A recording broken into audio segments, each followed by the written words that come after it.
I started the hospital night shift because everyone said it was the quietest job you could get, the kind where hours passed slowly under fluorescent lights while machines hummed, and the biggest excitement was a late-night coffee run.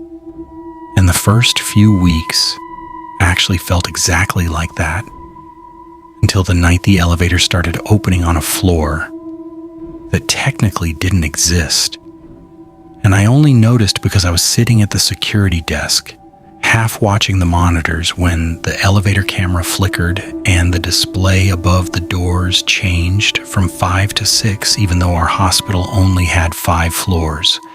And the doors opened slowly to a hallway I had never seen before. A hallway that looked like the rest of the building, but slightly older somehow, with dim lights and long shadows stretching across pale green walls. And the strangest part was that no one stepped out, but it stayed open for almost 10 seconds before closing again, like it had been waiting for someone who never arrived. And when I checked the elevator logs, later the system showed it had never moved at all, which I tried to convince myself was just a camera glitch, until the same thing happened the following night. Except this time, the doors opened and a wheelchair rolled halfway into the elevator by itself before stopping right at the threshold, like something invisible was holding it back. And the camera angle didn't show anyone pushing it, just the empty chair rocking slightly, as if someone had stood up moments earlier. And that was when I called maintenance, because I assumed someone from a different ward had left equipment in the hallway upstairs. But the technician who answered just sighed like he'd heard this before and told me something that sounded more like a rule than an explanation. He said if the elevator ever shows a 6th floor during night shift, I shouldn't ride it, and definitely shouldn't try to hold the door open. And when I asked why, he paused long enough that I thought the call had dropped, before he finally said, because the people who did that usually quit within a week. And I laughed because that sounded ridiculous. But he didn't laugh back. And after that night, I tried to ignore the elevator camera completely, but it kept happening every few shifts. The number 6 appearing briefly like a mistake the system was trying to hide. The doors opening to that dim hallway, sometimes empty and sometimes with something small left behind, like a metal tray or a pair of slippers. And once I swear I saw someone standing at the far end of the corridor facing away from the camera. But the video quality was too grainy to make out details. And I might have convinced myself it was just a trick of shadows, if not for the fact that the hospital had a written rule taped inside the security office that I had somehow never noticed before, which said in simple block letters, "Do not acknowledge. Floor 6, if seen after 1:30 a.m., and that rule stayed there quietly among all the other normal instructions about fire exits and equipment checks, like it was completely ordinary. And I would have ignored it like everyone else seemed to.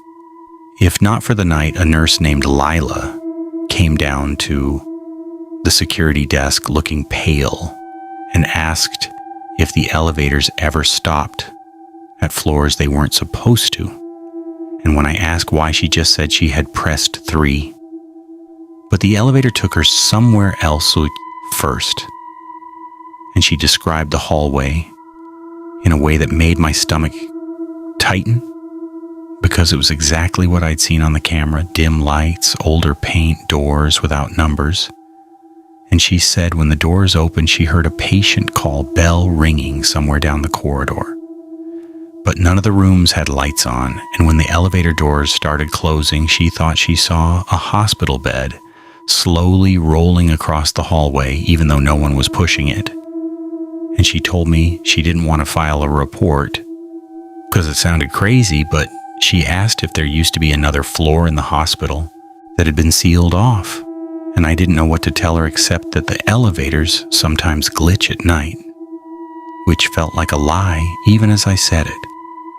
And after she left, I checked the elevator camera again, and the hallway on floor 6 looked exactly the same as always, except the wheelchair from the night before was gone, and in its place was a clipboard resting against the wall, like someone had set it down while waiting for something. And that might have been the moment when the job stopped feeling quiet and started feeling like I was watching something I wasn't supposed to see.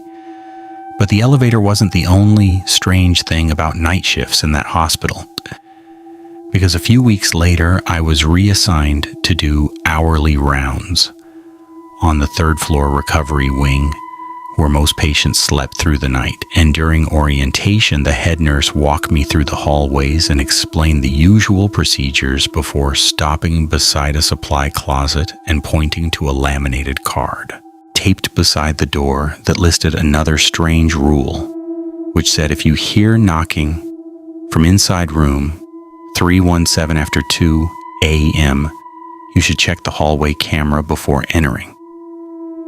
And if the camera shows the room door already open, you must not go inside until sunrise. And I remember thinking it sounded like one of those weird superstitions every workplace develops. But the nurse didn't smile when she explained it. She just said the rule had been written after several staff complained about hearing someone calling for help from inside the room, even when the patient assigned there had already been transferred earlier in the evening. And she told me it almost never happened anymore, but it was better to follow the rule just in case. In the first 2 weeks, nothing unusual happened at all, which slowly made me forget about the rule entirely. Until one night around 2:15 a.m., when I was walking past room 317 and heard 3 quiet knocks from the other side of the door, followed by the soft sound of a voice saying hello, and the voice didn't sound panicked or desperate, just calm and patient, like someone politely trying to get attention. And my first thought was that the room must have been assigned to someone late in the evening without my knowledge, so I reached for the handle before remembering the rule about checking the camera first. And the hallway monitor was mounted just down the corridor, so I walked over and rewound the live feed a few seconds until the camera view showed me standing outside the door. And the strange part was that the camera also showed the door slightly open, even though I was certain it had been closed when I walked up to it, and I stood there staring at the screen while the voice knocked again gently from inside the room and said hello. A second time, and something about the way it said it made the hallway feel colder somehow. Not threatening exactly, but wrong. In a quiet way that made the rule suddenly feel very important. So instead of opening the door, I stepped back and kept watching the monitor, and after about 30 seconds, the knocking stopped, and the door on the camera slowly drifted closed by itself, like someone inside had pushed it shut. But when I checked the patient log, the room had been empty since midnight, and I didn't tell anyone about it because I assumed they'd say it was just airflow moving the door, or maybe someone from housekeeping checking supplies earlier. But 2 nights later it happened again, except this time the voice didn't say hello right away. It just knocked slowly and waited as if expecting me to answer. And when I checked the camera, the door was already open again, even though the hallway in front of it looked empty. And I could see the dark interior of the room on the monitor. But the angle didn't show the bed clearly, and the knocking continued softly, for almost a full minute before the voice finally spoke and said something that made my chest tighten because it sounded almost curious, like it was noticing something new. And it said, "You're not the same one from before." And after that, the room stayed quiet for the rest of the night. And from then on, I always checked the hallway camera before walking past room 317, not just after 2 a.m., but every time I passed it, because once you hear something like that, you start noticing patterns you wish you hadn't, like the fact that sometimes the door appears slightly, open on the camera, even when it's closed in real life, or the way the call bell inside that room occasionally rings once at exactly 3:03 a.m. and then stops before anyone can reach it. And eventually I asked one of the older nurses if she knew why the rule existed in the first place. And she told me the hospital used to have a long-term patient who stayed in that room for nearly a year and had a habit of knocking on the door frame instead of pressing the call button whenever he needed something. And after he was discharged, the night staff kept hearing the same knocking, even when the room was empty. But she said the strangest part was that the knocking eventually started responding to people in the hallway, like it could hear them thinking about opening the door. And after that, the hospital wrote the rule, and everyone just quietly followed it, which I tried to accept as one of those unexplained quirks buildings sometimes have until the night I heard the knocking again, but this time from farther down the corridor, even though room 317 was empty and silent. And when I turned toward the sound, I saw that the door to 317 was already open, even though I hadn't walked past it yet. And the camera monitor at the end of the hall showed the same thing from a different angle. The dark room waiting quietly with the door wide enough for someone to step inside. And I realized the rule had never said what to do if the door opened before the knocking started. And that was the moment I decided night shifts might actually be the strangest job I'd ever taken, but the third story people always ask me about didn't involve doors or elevators at all. It involved the observation ward where we kept patients who needed overnight monitoring, but usually slept through the entire shift. And during orientation, the supervisor mentioned another quiet rule that sounded almost like a joke, which said if the heart monitor in bed 9 ever begins beeping in a slow, steady rhythm, even though the bed is empty, you should lower the volume and leave it alone until morning. And when I asked why, she said the monitor had been malfunctioning for years and engineering couldn't find the cause. So it was easier to ignore it than shut down the entire system. And for months, the monitor never made a sound at all until one night around 3:40 a.m. when the room was completely still and the lights were dimmed for sleeping patients. When the machine beside bed 9 suddenly emitted a single soft beep, followed by another. Exactly 3 seconds later, and then another. And when I checked, the bed, it was empty, just like always. But the screen showed a faint green line moving slowly across the display, like it was measuring a heartbeat that didn't exist. And the rhythm was calm and steady, not an alarm or a malfunction, just the quiet pattern of someone resting.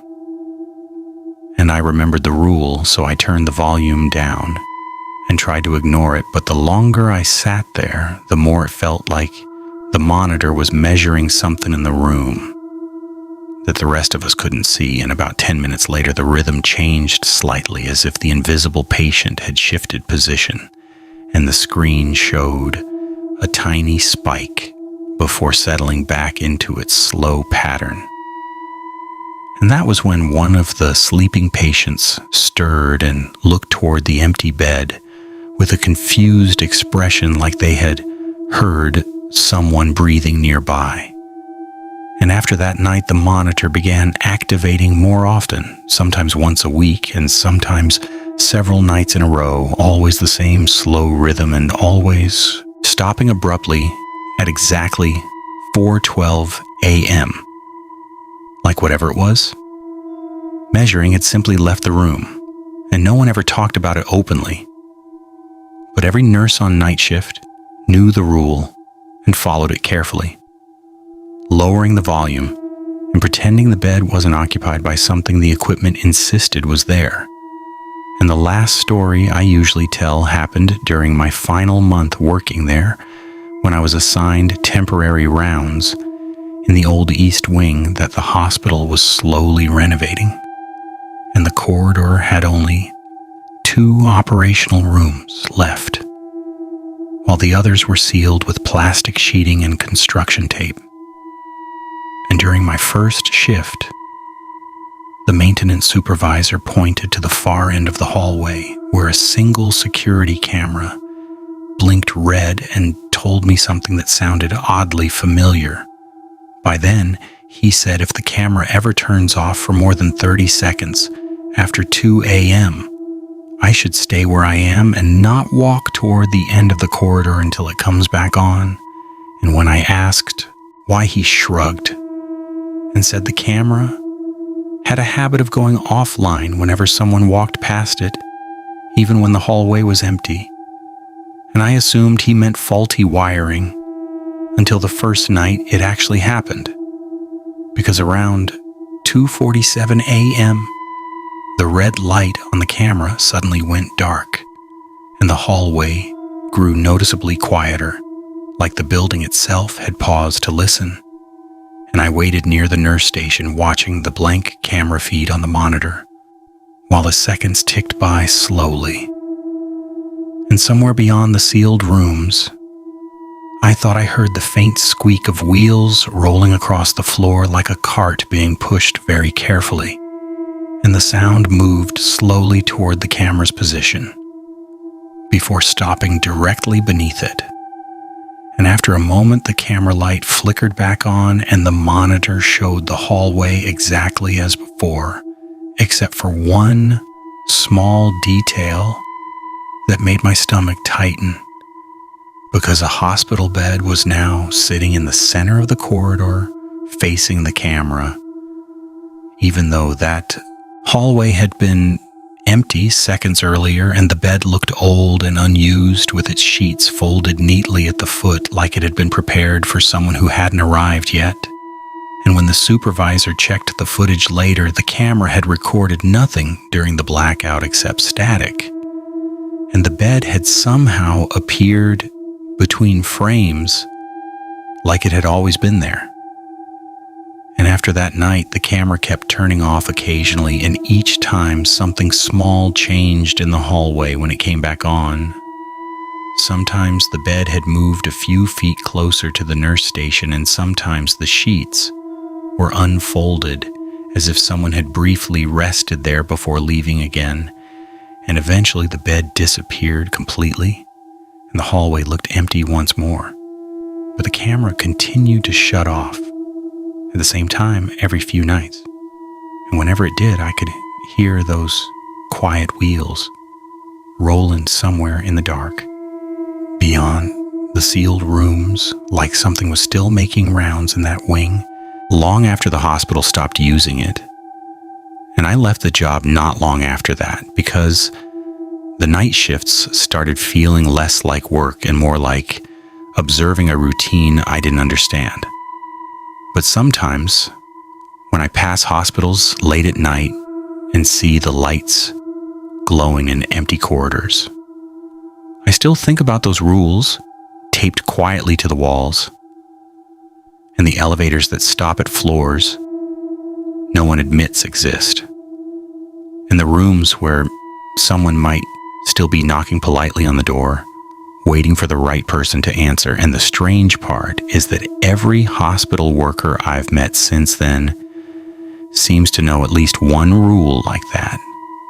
Something small and unofficial everyone follows without asking too many questions, which makes me wonder how many of those quiet rules exist in buildings everywhere, waiting for someone on the night shift to notice them, and whether somewhere right now a security camera is going dark for a few seconds while something in a hospital hallway slowly moves closer to the place where someone is sitting alone watching the monitors, unaware that the next time the camera turns back on, it might already be standing there, just out of frame, waiting for the moment someone decides to look up from the screen.